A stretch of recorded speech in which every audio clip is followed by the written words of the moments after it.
Ampun supe, dipun klik subscribe pun, lantan subscribe pun panjenengan setengah saking investasi akhirat.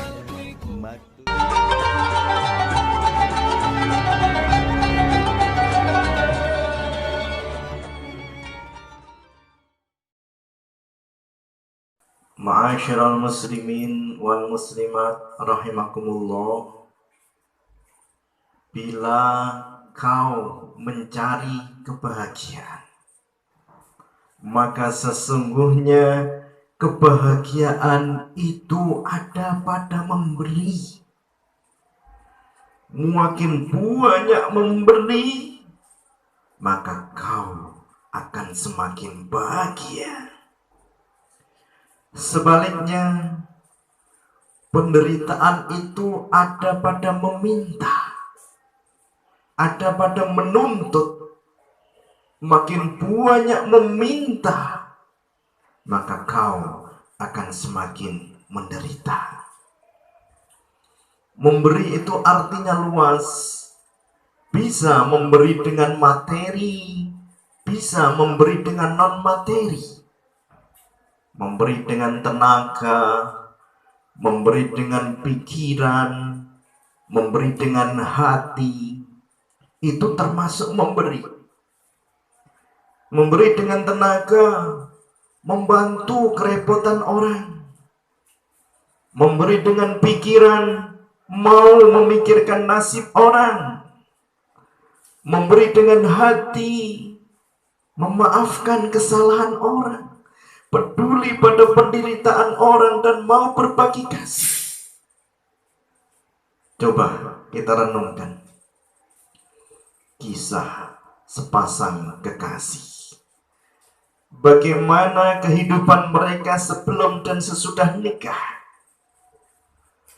Sebelum nikah atau masa pacaran, mereka saling memberi yang terbaik. Hasilnya mereka saling bahagia. Dan bagaimana kehidupan mereka setelah menikah? Mereka akan saling meminta, saling menuntut. Hasilnya mereka saling menderita. Bahkan ada yang berujung pada perceraian karena saling meminta dan saling menuntut. Kisah seorang ibu dan anaknya. Ketika masih bayi, seorang ibu memberi segalanya tanpa meminta. Hasilnya, ibu merasa sangat bahagia. Tetapi ketika anak mulai beranjak dewasa, seorang ibu sudah mulai meminta, memerintah, dan menuntut. Bila anak tidak patuh, maka seorang ibu merasa menderita. Hasbi Rabbi Jalallah, ma biqalbi ghairullah, Nur Muhammad sallallahu, la ilaha illallah, Nur Muhammad sallallahu, la ilaha illallah. Kebahagiaan kau cari, bahagia itu memberi. Kebahagiaan kau cari, bahagia itu memberi. Makin banyak yang kau beri, makin bahagia pasti. Makin banyak kau memberi, makin bahagia pasti. Ma'asyiral muslimin wal muslimat rahimakumullah. Di mana ada nikmat, di situ ada tugas. Setiap nikmat yang Allah turunkan selalu seiring dengan tugas yang harus dikerjakan. Semua nikmat, semua rizki yang Allah turunkan harus dibelanjakan di jalan Allah untuk bekal ibadah dan untuk sarana beramal. Bila Allah turunkan rizki, pasti ada orang yang harus dicukupi. Bila Allah turunkan kekuasaan, pasti ada orang yang harus dilindungi. Bila Allah turunkan jabatan, pasti ada orang yang harus diurus. Bila Allah turunkan ilmu, pasti ada orang yang harus diceramai. Bila Allah turunkan hikmah, pasti ada sesuatu yang harus dirubah. Orang maunya nikmat diambil, tugasnya diabaikan. Maunya rizkinya diambil, pekerjaannya diabaikan.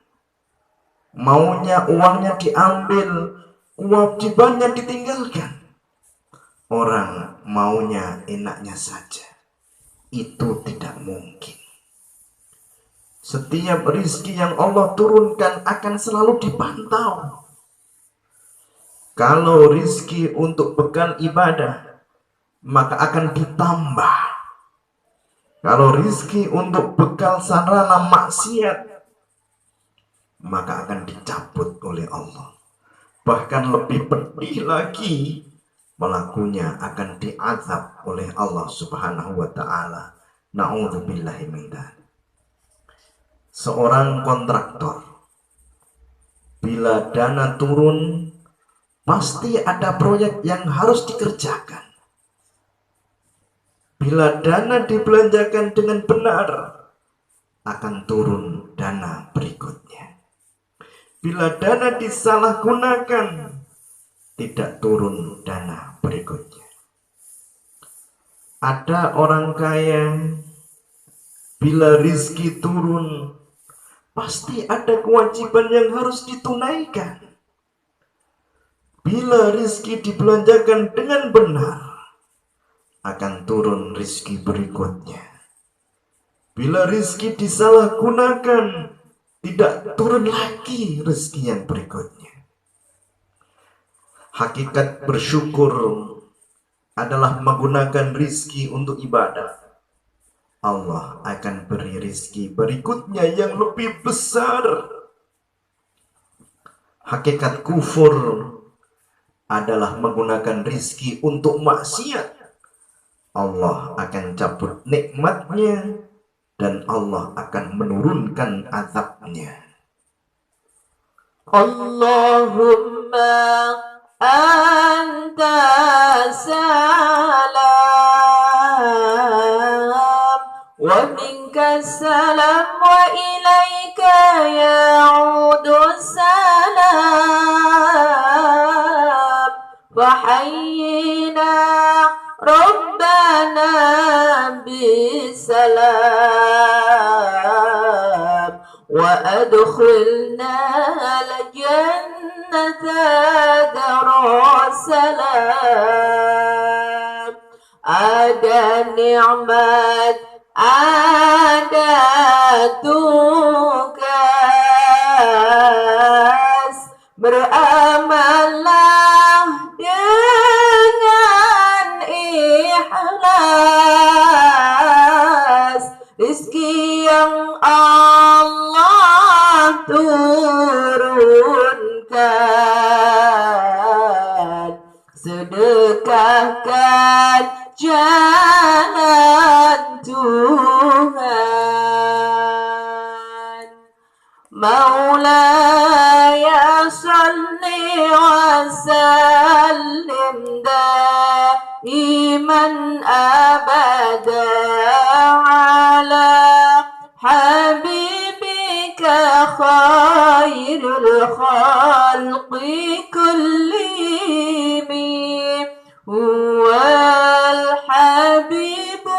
الذي ترجى شفاعته لكل هول من الأهوال مقتحم يا ربي بالمصطفى بلغ مقاصدنا واغفر لنا ما مضى يا واسع الكرم. Assalamualaikum warahmatullahi wabarakatuh.